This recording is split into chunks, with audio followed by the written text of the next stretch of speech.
कराग्रे बसती लक्ष्मी कर मध्य सरस्वती कर मूले तु गोविंद प्रभाते लও दर्शनम। আমাদের এক একজনের ইষ্ট দেবতা এক এক রকমের। আমরা যে যার মতো ভক্তি করে আমাদের ইষ্ট দেবতাকে স্মরণ করি। প্রতিদিনের ন্যায় আমি আজকে কর দর্শন করে নিলাম। তো প্রত্যেক দিন সকালবেলা এটা থাকে আমার ফার্স্ট কাজ, মানে ঘুম থেকে উঠে বিছানায় বসে কর দর্শন করে নিই, তারপর আমি বিছানা সারি। তো হাই এভরিওয়ান, গুড মর্নিং। কেমন আছো তোমরা সবাই? আশা করি সবাই অনেক ভালো আছো। তো তোমাদের আশীর্বাদ এবং ভালোবাসায় আমরাও ভালো আছি। আচ্ছা, একটা কথা বলি, আমরা যখন পুজো করি তখন অনেকেই বলে এটা করা যাবে না, ওটা করা যাবে না, এটা করলে পাপ হয়, ওটা করলে পাপ হয়। কিন্তু আমি মনে করি এটা আবার কি, আমরা ভগবানকে মানে যার যার ইষ্ট দেবতাকে বাবা মা বলে ডাকি। তাহলে আমরা যখন নিজেদের বাবা মাকে কিছু খেতে দিই বা সেবা করি তখন কি ভাবি যে এটা করা যাবে না, ওটা করা যাবে না? তাহলে ঠাকুরের বেলায় কেন? আমি তো যখন পুজো করি তখন মনে করি আমি নিজের বাবা মাকে খেতে দিচ্ছি, নিজের বাবা মার সেবা করছি। তাই আমার মনে যেটা করে, মন থেকে যেটা চায় আমি সেটাই করি। হ্যাঁ, তবে কিছু কিছু নিয়ম জানা থাকে যে এগুলো করা যাবে না, সেগুলো করি না। কিন্তু তারপরে মনে করি যে না, আমি তো বাবা বলে ডাকছি, মা বলে ডাকছি, তাহলে কেন আমি এটা করতে পারবো না?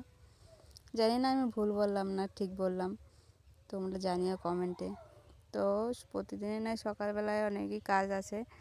তো ঘুম থেকে উঠে পাখিকে খেতে দিলাম, তারপর ঘরটা একটু পরিষ্কার করে নিলাম। প্রতিদিনের মতো যেরকম আমি সবগুলো পরিষ্কার করে নিই, এগুলো পরিষ্কার করে নিচ্ছি। দেখো, পরিষ্কার করে তারপর যাব ঘর উঠান ঝাড় দিয়ে সকালে বাসি কাজ কমপ্লিট করে রান্না বাড়ার কাজে।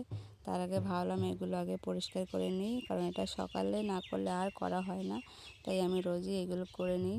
আজকে তো তোমরা দেখলে গাছে অনেকগুলো ফুল ফুটেছে, ফুলগুলো আমি বাসি নাইটিটা চেঞ্জ করে তারপর আমি ফুলগুলো তুলে নিলাম ঠাকুরের জন্য।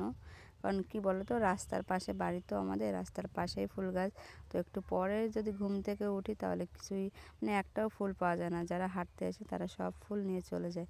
তাই বাধ্য হয়ে স্নান না করে ওই বাসি নাইটি চেঞ্জ করে আমাকে ফুল তুলতে হয়। দেখো, ঘরটা সুন্দর করে ক্লিন করে নিয়েছি, ঘরটা ঝাড় দিয়ে নিয়েছি। ঘরটা না গোছানো থাকলে মনের মধ্যে না একটা শান্তি লাগে, কাজ করেও মনে হয় কি যে না শান্তি লাগছে। আর ঘর যদি অগোছালো থাকে না, কাজ করেও না মনের মধ্যে শান্তি পাওয়া যায় না। জানি না এটা আমার মধ্যে হয় কি না, না আমার মধ্যেই হয়, আর জানি না আরও কারোর মধ্যে হয় কি না। তোমাদের কাদের মধ্যে হয় জানিও।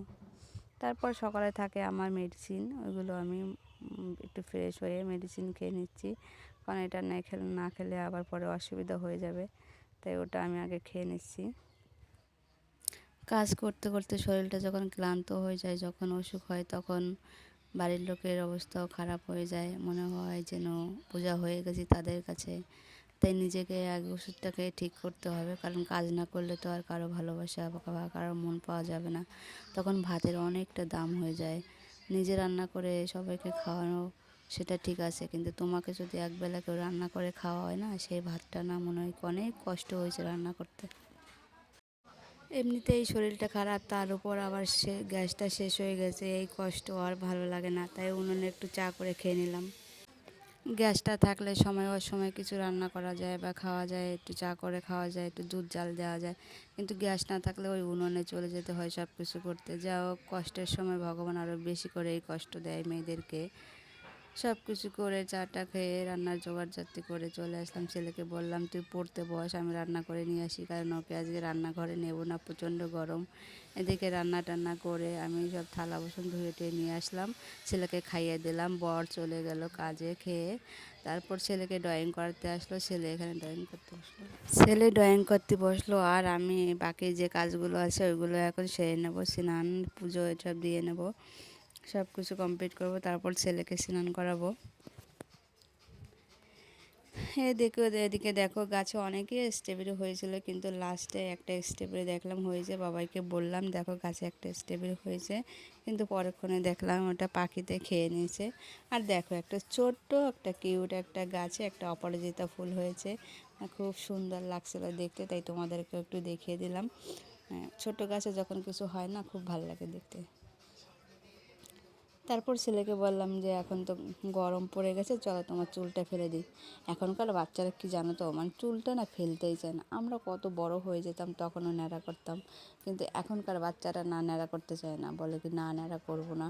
তারপরও ওকে বললাম যে চলো ন্যাড়া করে দিই তোমাকে। তারপর আমি ওকে একটা দাদাকে বললাম, দাদা একটু ন্যাড়া করে দাও। দাদা বললো যে আমি করে দিচ্ছি। তখন দাদা ওকে ন্যাড়া করে দিল। আমি স্নান পুজো টুজো দিয়ে তারপর এখানে চলে আসলাম রান্না করতে। দুপুরবেলা এখানে দেখো রান্না করছি। তো ছেলে আম নিয়ে এসেছিলো, সেগুলো দিয়ে আম দিয়ে টক করলাম, আর কাঁকরোল ভাজি করলাম, আর হচ্ছে ভিন্ডি দিয়ে তরকারি করলাম। খেয়ে দিয়ে ছেলে আর বাপ এখন দেখো কাজে করছে। তো আমি তারপরে গেলাম একটু দর্জির কাছে, কারণ কিছুদিন ধরে অনেক দিন ধরে বর একটা প্যান্ট কিনে এনেছে। কাছেই বর গেলে কিন্তু যেতে পারে, কিন্তু না, আমাকে দেই করাবে। আমার শরীর খারাপ, আমি হেঁটে যেতে পারি না, তাও আমাকে বলছে তুমি যাও, তোমারই যেতে হবে। তাই বাধ্য হয়ে আজ গেলাম। তো ওই বাড়িতে গিয়ে দেখি কি প্রচুর বক ফুল হয়ে রয়েছে। তো দিদি বলল যে বক ফুল নিয়ে যা, বড়া করে খাবি, সবাই নিয়ে যায় এসে, তোরা কেন আসিস না। তো আমি প্যান্টটা দিদির কাছে দিয়ে তারপর কিছু বক ফুল নিয়ে চলে আসলাম বাড়িতে। আর দেখো ওই পুচকুটা কী করছে, মানে ওই বাড়িতে গিয়ে মাটি খুঁড়ছে। ওর মা বক ফুল পাড়ছে আর ও এখানে বসে বসে মাটি খুঁড়ছে। ওই বাড়িতে গিয়ে কি জানতো একটা জিনিস দেখাম, এত বড় একটা লাউ হয়েছে, মানে অত বড় লাউ আমি কখনো দেখিনি। তাই একটু ভিডিও করে নিয়ে আসলাম লাউটা। তো এই ভিডিওটা তোমাদের কেমন লাগলো জানিও। ভালো লাগলে একটা লাইক করে দিও, আর যদি কোনো ভুল টুটি হয়ে থাকে সেটাও কমেন্টে জানিও, আমি নিজেকে শুধরিয়ে নেব। আর তোমরা সবাই ভালো থেকো, নিজেদের খেয়াল রেখো। বাড়িতে এসে বকফুল করলাম, তারপর সন্ধ্যাবেলা চা বকফুল দিয়ে খেয়ে নিলাম। তো গুড নাইট সবাইকে, সবাই ভালো থেকো, দেখা হবে পরে একটি ভিডিওতে, বাই।